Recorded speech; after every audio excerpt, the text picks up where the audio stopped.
মাদক চোরাচালানোর বিরুদ্ধে লড়াইয়ে যে দুটি দেশকে সবসময় একসাথে দেখা গেছে, সেই যুক্তরাষ্ট্র আর কলম্বিয়ার সম্পর্কে কি বড় ধরনের ফাটল ধরেছে?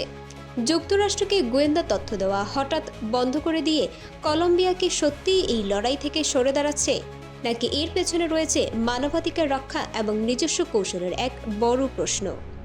চলুন জেনে নেওয়া যাক।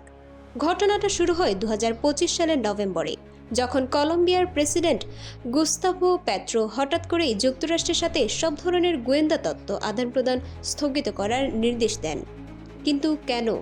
কারণ যুক্তরাষ্ট্র ক্যারিবিয়ান সাগরে সন্দেহভাজন মাদকবাহী বোটের উপর যে সামরিক হামলা চালাচ্ছিল, কলম্বিয়া তাকে বিচার বহির্ভূত হত্যাকাণ্ড এবং মারাত্মক মানবাধিকার লঙ্ঘন বলে তীব্র প্রতিবাদ জানায়। প্রেসিডেন্ট পেট্রোর শর্ত ছিল পরিষ্কার: যতক্ষণ না যুক্তরাষ্ট্র এই ধরনের হামলা বন্ধ করবে, ততক্ষণ কোনো তথ্য শেয়ার করা হবে না। এই সিদ্ধান্তের ফলে তাদের বহু বছরের সহযোগিতার সম্পর্কে একটা বড় ধাক্কা লাগে। কিন্তু এখানেই গল্পের শেষ নয়। কলম্বিয়া কিন্তু মাদক বিরোধী লড়াই থেকে পুরোপুরি সরে আসেনি।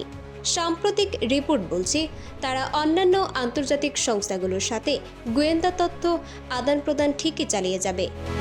এর মানে হলো কলম্বিয়া আন্তর্জাতিক সহযোগিতার মাধ্যমে মাদক চোরাচালান বন্ধ করতে চায়, কিন্তু যুক্তরাষ্ট্রের সেই সব সামরিক পদক্ষেপের সাথে থাকতে নারাজ, যা তাদের চোখে মানবাধিকারের জন্য ঝুঁকিপূর্ণ।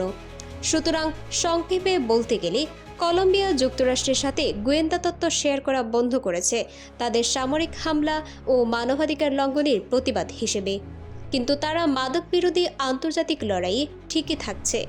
এই ঘটনা স্পষ্ট করে দিচ্ছে যে কলম্বিয়া এখন নিরাপত্তার পাশাপাশি মানবাধিকারকেও সমান গুরুত্ব দিচ্ছে, যা যুক্তরাষ্ট্র কলম্বিয়ার ভবিষ্যৎ সহযোগিতার সম্পর্ককে এক নতুন এবং জটিল সমীকরণের সামনে দাঁড় করিয়েছে।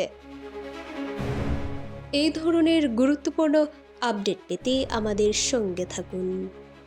বিজিএন টিভি 24 সংবাদ, যেখানে বিশ্বস্ততা সেখানে।